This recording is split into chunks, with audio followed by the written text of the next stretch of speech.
بسم اللہ الرحمن الرحیم۔ عزیز طلباء، جیسا کہ آپ جانتے ہیں کہ کرونا وائرس کے سبب یہ جو وبا پھیلی ہوئی ہے، اس کے سبب گورنمنٹ ہدایت کی ہے کہ طالب علموں کو آن لائن جو ہے وہ جو مدد فراہم کی جا سکتی ہے وہ کی جائے۔ کالج میں جو میرا پیپر تھا بین الاقوامی قانون ایم اے سیاسیات کا پارٹ 2 کا، تو تقریباً ہم نے ہاف سے زیادہ کور کر لیا تھا، لیکن میں نے یہ سوچا ہے کہ ہم اس کو دوبارہ سے شروع کریں۔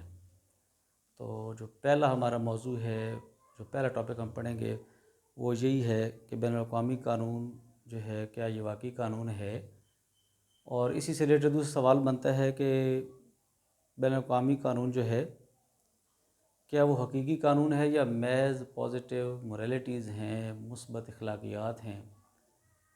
اس پہ ہم نے بحث کرنی ہے کہ اس کو ہم کس طرح ڈیٹیل میں کریں گے۔ سب سے پہلی جو بات ہم دیکھیں گے وہ ہے میں نے یہ ہیڈنگز وغیرہ اس طرح لکھ دی ہیں اس لیے تاکہ آپ جو ہیں وہ آسانی کے ساتھ اس کو نوٹ کر سکیں۔ جو ریگولر طالب علم ہیں ان کے پاس مٹیریل ہے، لیکن جو پرائیویٹ اسٹوڈنٹ جو اس کو دیکھیں گے ویڈیو کو، ان کی آسانی کے لیے میں نے یہ ساری ہیڈنگز وغیرہ لکھ دی ہیں تاکہ ان کے لیے آسانی ہو جائے، وہ نوٹ کر لیں۔ سب سے پہلے ہم یہ جانیں گے کہ قانون جو ہے یہ ہوتا کیا ہے۔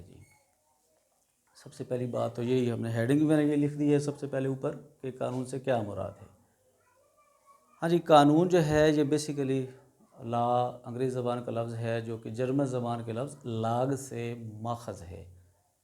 تو لاگ کے جو معنی ہے وہ جامد، ساکت، یکساں، ایک جیسا رہنا، ان معنوں میں اس کو ہم لیتے ہیں۔ تو جنرلی لا سے مراد جو ہم کہیں گے کہ وہ ہوگا یہ اصول و ضوابط کی یکسانیت۔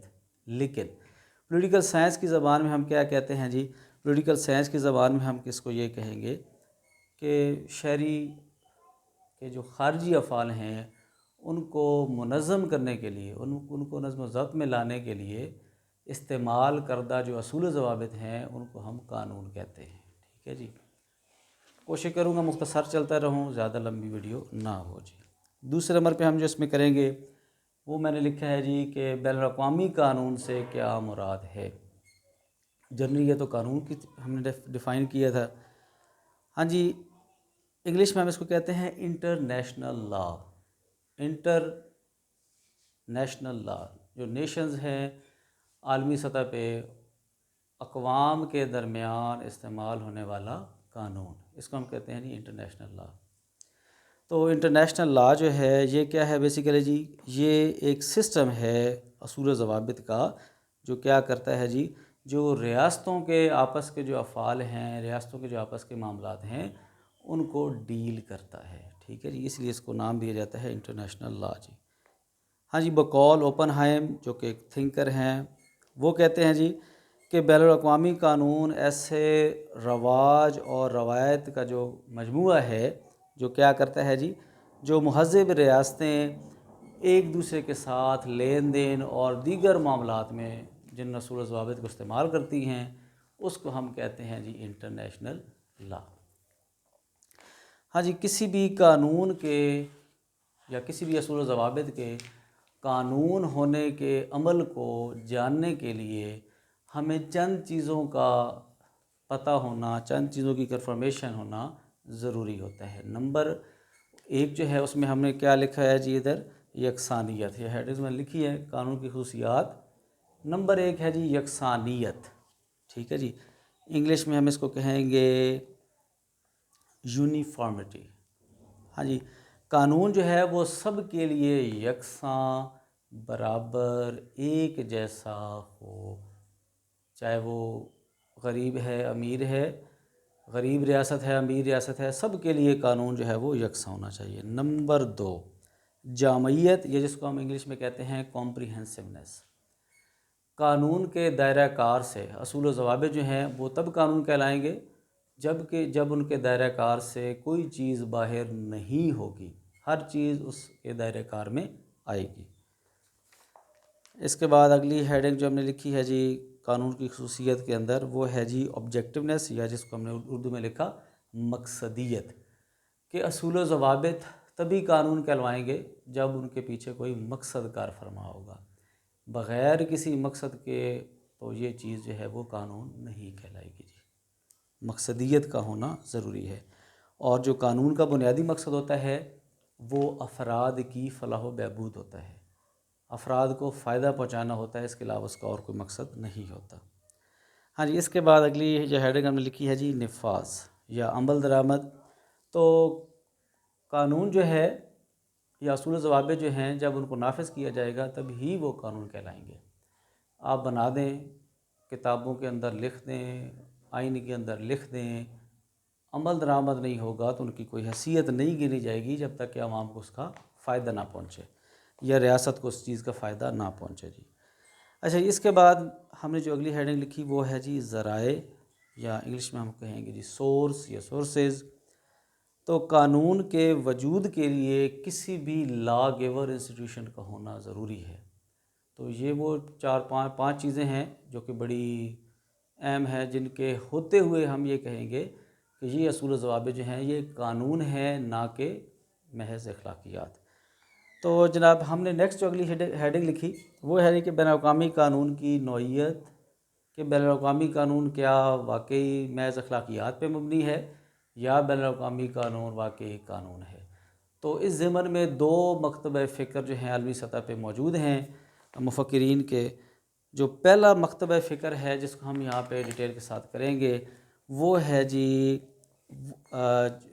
وہ مکتبہ فکر جو عالمی قانون کو محض اخلاقیات گنتا ہے۔ اس کی ڈیٹیل تفصیل میں نے یہاں پہ ہیڈنگز کی صورت میں لکھی ہے جی، مختصراً اس پہ بات ہم کر لیں گے۔ پہلا گروپ عالمی قانون محض اخلاقیات ہے، ٹھیک ہے جی۔ ہاں جی، اس مکتبہ فکر کے جو حامی مفکرین ہیں ان میں آسٹن ہے، ہالینڈ، بینتھم، لارڈ سالسبری اور براؤن ہے جی۔ یہ لوگ کہتے ہیں کہ بین الاقوامی قانون محض جو ہے وہ اخلاقیات پہ مبنی ہے، اس کی کوئی قانونی حیثیت نہیں ہے، اور وہ اپنے ان دلائل کو کہ جی عالمی قانون محض پازیٹیو موریلٹیز ہیں، ان کو وہ ان نکات کے اندر ان دلائل کے ساتھ وہ ثابت کرنے کی کوشش کرتے ہیں، جن کو ہم نے سب سے پہلے لکھا ہے جی نمبر 1 پہ قوت اجرا کا فقدان۔ اجرا ہوتا ہے جاری کرنے کی طاقت، انگلش میں ہم اس کو کہیں گے not command of an authority. اس کے پیچھے کوئی، اس کے نفاذ کے پیچھے کوئی طاقت، اتھارٹی موجود نہیں ہے۔ ہاں جی، ریاست میں آپ جنرلی دیکھتے ہیں کہ ریاست کے قوانین کے نفاذ کے پیچھے حکومت کھڑی ہوتی ہے۔ جو کوئی بھی قوانین شکنی کرتا ہے، قانون توڑتا ہے، اس کو سزا دی جاتی ہے۔ عالمی سطح پہ جس کو ہم بین الاقوامی قانون کہتے ہیں، بقول اس مکتبہ فکر اس کے پیچھے کسی قسم کی کوئی عالمی طاقت جو ہے وہ یا کوئی ایسی مضبوط مرکزی قوت موجود نہیں جو اس کو نافذ کرے یا اس کا اجرا کرے، اس لیے وہ اس کو قانون نہیں گنتے۔ جبکہ ہم ریاستی سطح پہ دیکھتے ہیں کہ مقننہ جو ہے، یعنی کہ لیجسلیشن جو ہے، لیجسلیچر اسمبلی جو ہے وہ موجود ہوتی ہے جو قانون کا اجرا کرتی ہے۔ نمبر 2 پہ ہم نے لکھا جی قوت نفاذ کا فقدان یا قوت نافذہ کا فقدان۔ امپلیمنٹ کرنے میں، امپلیمنٹیشن کے اندر، یا not command by physical force, ریاست کے قوانین پہ عمل درآمد کروانے کے لیے فزیکل فورس موجود ہے۔ وہ ریاست کی سرحدوں پہ دیکھیں تو ہم فوج کو دیکھتے ہیں، اندرونی سطح پہ دیکھیں تو مختلف فورسز ہیں جس میں پولیس بھی ہے، ٹریفک پولیس ہے، یا دیگر جو ادارے موجود ہیں انٹرنل ریاست کے جو قوانین پہ امپلیمنٹ کرنے میں مدد فراہم کرتے ہیں۔ جبکہ یہ چیز ہم بقول اس مکتبہ فکر عالمی سطح پہ نہیں دیکھتے جی۔ نمبر 3 جی انٹرپریٹیشن آف لا، یعنی کہ قانون کی تشریح۔ ریاست کے اندر قانون کی تشریح کی ذمہ داری عدلیہ کی ہوتی ہے، جو ریاست کی سب سے اعلیٰ عدلیہ ہے۔ اب وفاقی ریاستوں کے اندر ہم کیا دیکھتے ہیں جی، وفاقی ریاستوں کے اندر سپریم کورٹ جو ہوتی ہے ان کی، وہ قانون کی تشریح کرنے کے حوالے سے بڑا اہم کردار ادا کرتی ہے، وہ اس کی ذمہ داری ہوتی ہے۔ وہ آئین کی محافظ ہے، جب کہیں بھی وہ جو بھی نیشنل لیول کے فیصلے کرے گی وہ آئین کی تشریح کہلائیں گے، جو کہ شہریوں کے لیے اور تمام اداروں کے لیے مددگار ثابت ہوتے ہیں۔ جبکہ عالمی سطح پہ ہمیں انٹرنیشنل کورٹ آف جسٹس نظر تو آتی ہے، لیکن دیکھیں اس کے اندر وہی ممالک جاتے ہیں جو متفق ہوتے ہیں کہ ہم اپنا کیس ادھر لے جائیں. اب دوسرا ملک جو ہے وہ پیروی کرتا ہے نہیں کرتا، عالمی کورٹ کے فیصلے پہ عمل کرتا ہے نہیں کرتا، یہ لمبی بحث ہے. ریاستیں اس طرف نہیں جاتی. جن کو مفاد وابستہ ہو وہ ادھر جاتی ہیں، اور جن کا مفاد وابستہ نہ ہو وہ اس طرف جانے کی کوشش بھی نہیں کرتی. تو یہ ایک اعتراض ان کا لگایا جاتا ہے ان پہ جی. اس کے بعد ہے جی اگلا جو نیکسٹ ہیڈنگ نمبر 4 کہ غیر مؤثر جواز یعنی کہ انفیکٹو سینکشنز. ہاں جی، ملکی قانون کے پشت پر ریاست کی طاقت کا خوف موجود ہوتا ہے. شہری ادارے ریاستی قانون پہ عمل درآمد کرتے ہیں کیونکہ وہ ڈرتے ہیں کہ اگر ہم نے عمل نہ کیا تو ریاست ہمارے خلاف قانونی اقدام اٹھائے گی اور ہمیں سزا، جرمانہ یا کوئی بھی اور جو سزا کی نوعیت ہے وہ دے گی جی. جبکہ اس کے مد مقابل جب ہم بین الاقوامی قانون کو دیکھتے ہیں تو وہاں پہ ہمیں یہ چیز نظر نہیں آتی. اس لیے یہاں پہ اس کی کمزوری ہے کہ بین الاقوامی قانون کی خلاف ورزی کی صورت میں ریاستیں کیونکہ اپنی مرضی کرتی ہیں، انہیں کسی قسم کا ڈر خوف نہیں ہوتا، لہٰذا یہ بھی اس کا ایک جو ہے وہ ویک پوائنٹ ہے جس کی وجہ سے یہ مکتب فکر اس کو قانون نہیں گنتا. ہاں جی، اس کے بعد اگلی ہیڈنگ ہے جی ریاست بذات خود رکاوٹ.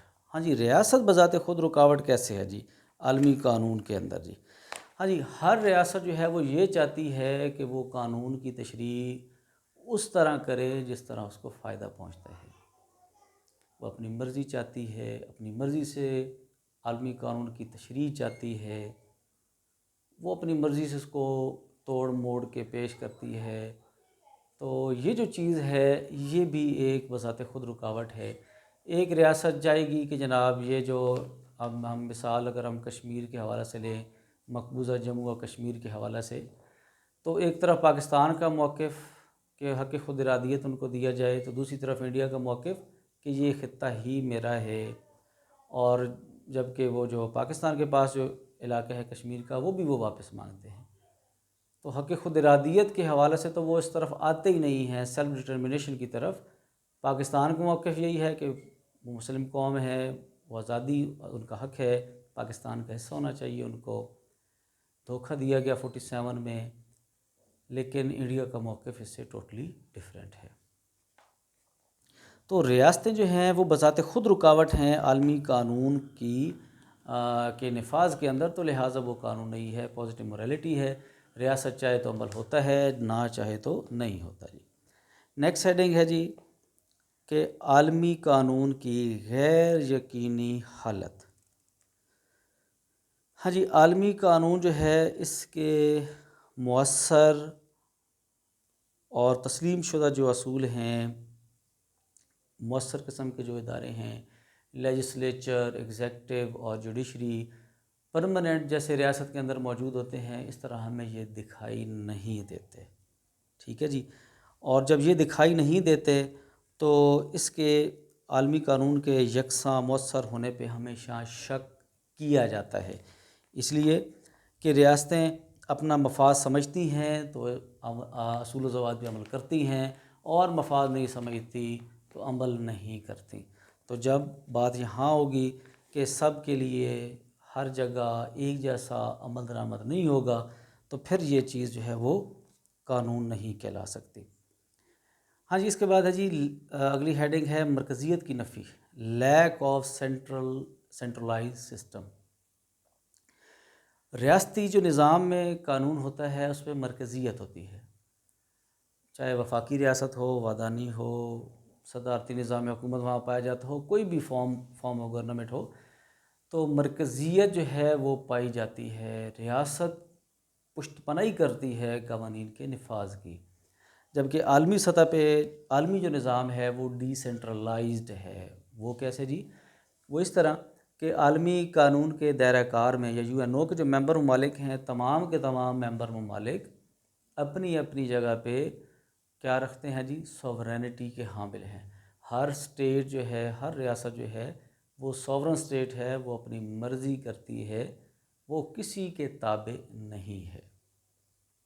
اس لیے عالمی جو اصول و ضوابط ہیں یا قوانین ہیں وہ سینٹرلائزیشن کی طرف نہیں جاتے، پیش قدمی نہیں کرتے، جبکہ ڈی سینٹرلائز وہ کرتے ہیں جی۔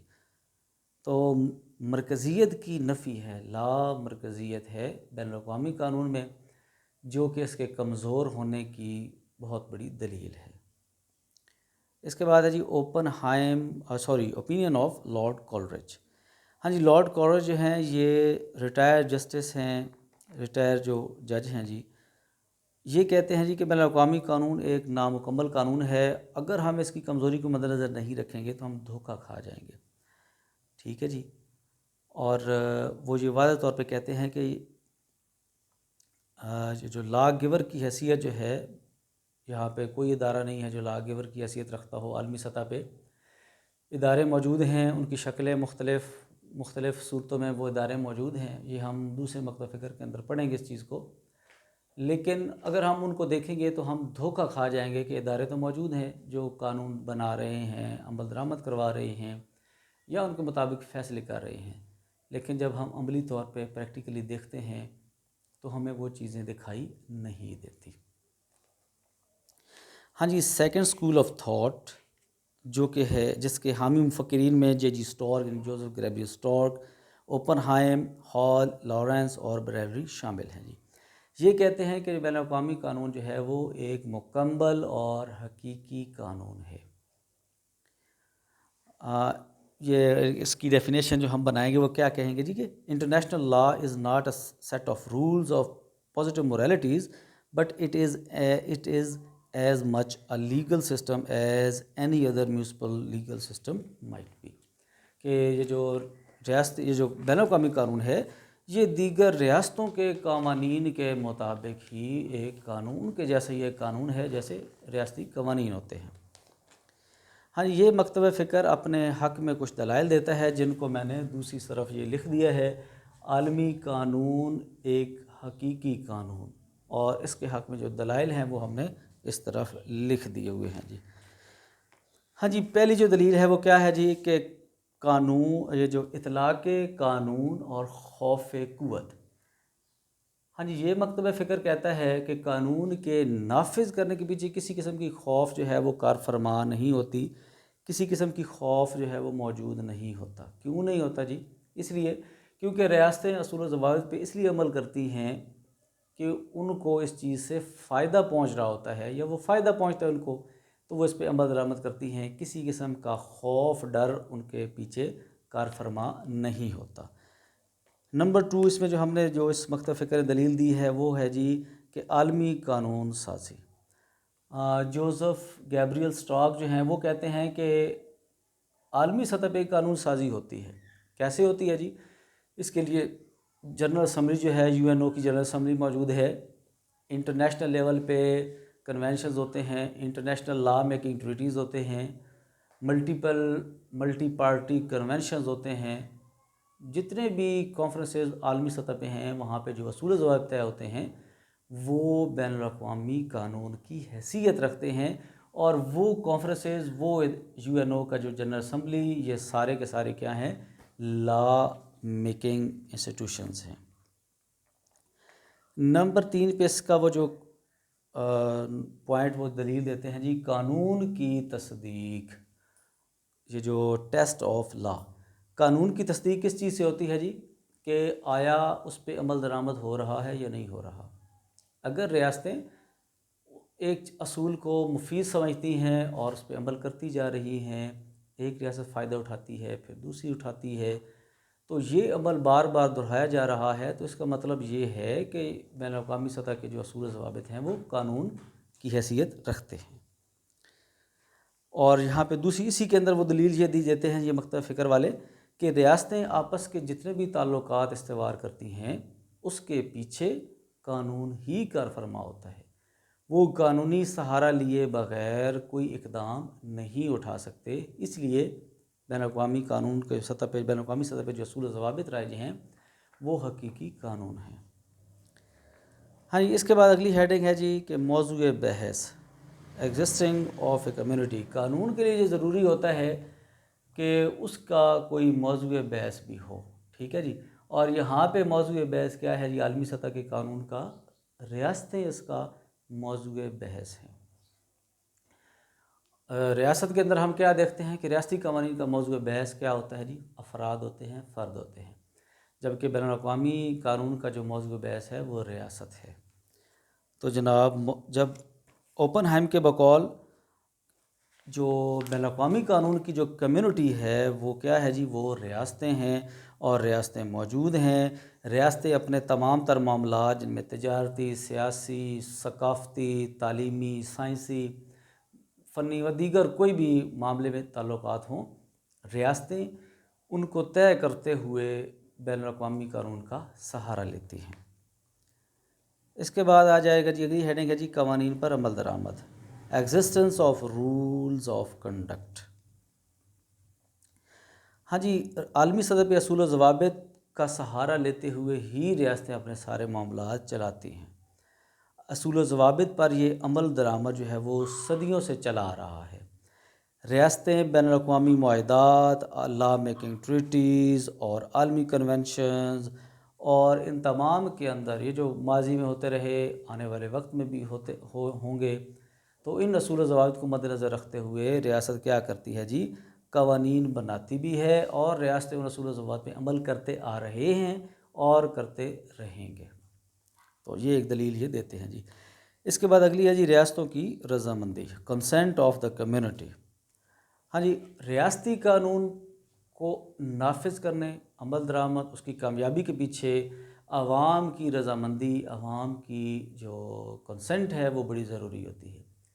جیسا ریاست کے اندر عوام کسی بھی قانون کو نافذ العمل نہیں ہونے دیتی جو ان کے مفاد کے خلاف ہو، تو بالکل اسی طرح عالمی سطح پہ بھی ریاستیں کسی بھی ایسے اصول و ضوابط کو کامیاب نہیں ہونے دیتی جو ان کے مفادات کے منافی ہو۔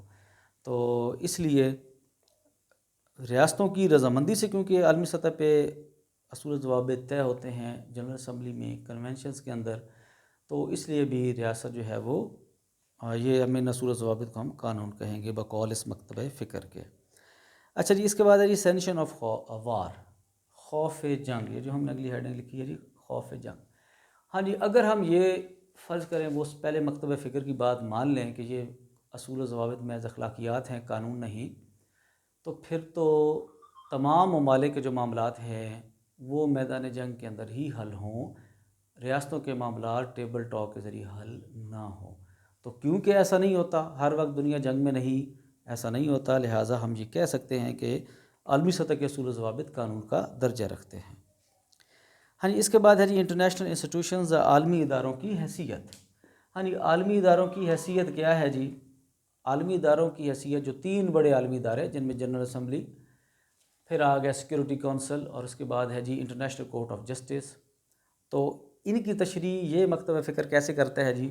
یہ اس کی تشریح اس طرح کرتے ہیں کہ جنرل اسمبلی کو وہ کہتے ہیں کہ یہ عالمی سطح کا سب سے بڑا ادارہ ہے جس کی جو حیثیت ہے وہ لا میکنگ انسٹیٹیوشن کی ہے، یہ لا گیور انسٹیٹیوشن ہے، جبکہ سلامتی کونسل یا سیکیورٹی کونسل جو ہے اس کی حیثیت کو یہ گنتے ہیں کہ یہ انتظامیہ ہے، یہ بین الاقوامی سطح پہ انتظامیہ ہے، جس کے جو ممبر ملک ہیں 14 ممبر ملک ہوتے ہیں، جن میں 5 جو ہیں وہ پرماننٹ ممبر ہیں اور 9 جو ہیں وہ غیر مستقل ممبر ہیں جو کہ بدلتے رہتے ہیں جی۔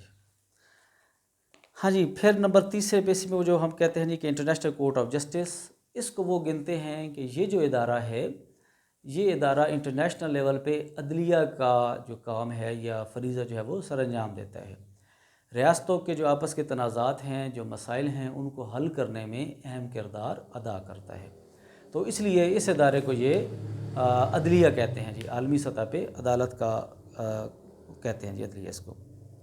ہاں جی، پھر وہ اپنی دلیل جو دیتے ہیں جی قانون شکنی، یہ دلیل دیتے ہیں جی کہ ان پہ جو اعتراض لگایا جاتا ہے اس مکتبہ فکر پہ کہ ایسے اصول و ضوابط قانون کیسے ہوں گے کہ جس کی عمل درآمد ہی نہ ہو یا ریاستیں جس کی خلاف ورزی کرتی ہوں۔ تو دیکھیں، یہ مکتبہ فکر یہاں پہ یہ دلیل دیتا ہے کہ قانون شکنی تو قومی قانون کی بھی ہوتی ہے، نیشنل لا جو ہے اس کو بھی توڑا جاتا ہے، شہری اس پہ بھی عمل نہیں کرتے، شہری ٹیکس نہیں دیتے، ٹریفک کے قوانین کی پابندی نہیں کرتے، یا دیگر جو اصول و ضوابط ہیں ان پہ عمل درآمد نہیں کرتے، اور جو پکڑا جاتا ہے سزا پاتا ہے، جو نہیں پکڑا جاتا بچ جاتا ہے۔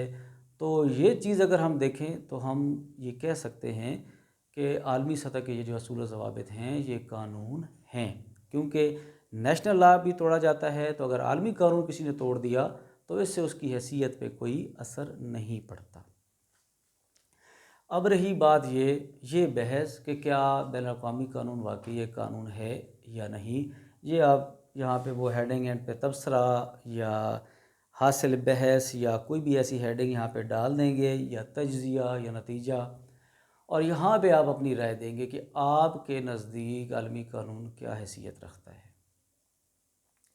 جہاں تک ایک ٹیچر ہونے کے ناطے جو میری آبزرویشن ہے، جو میرا تجزیہ ہے، وہ یہی ہے، میں پہلے مکتب فکر کے ساتھ ہوں، ان کا حامی ہوں، کیونکہ دیکھیں اس دنیا کے اندر، ورلڈ کے اندر، اگر آپ تاریخ کا مطالعہ کریں، جب سے 47 میں 45 کے اندر یہ UNO بنی، اسی طرح کی پہلے بنائی گئی 1919 کے اندر لیگ آف نیشنز، بنانے والا خود اس کا ممبر نہ بنا امریکہ، پھر دوسرے نمبر پہ بھی امریکہ نے ہی یہ شروع کی، دنیا کو تباہ کرنے کے بعد، جاپان کو ایٹم بمز گرا کے تباہ کرنے کے بعد اس نے اس کا وجود قائم کیا 1945 کے اندر، اکتوبر 24 اکتوبر 1945۔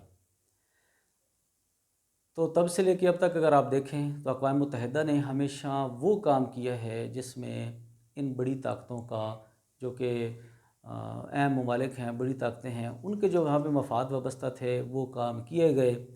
جہاں پہ غریب یا خاص طور پہ مسلم ممالک کی بات تھی تو وہاں پہ عمل درآمد اس کا نہیں کیا گیا۔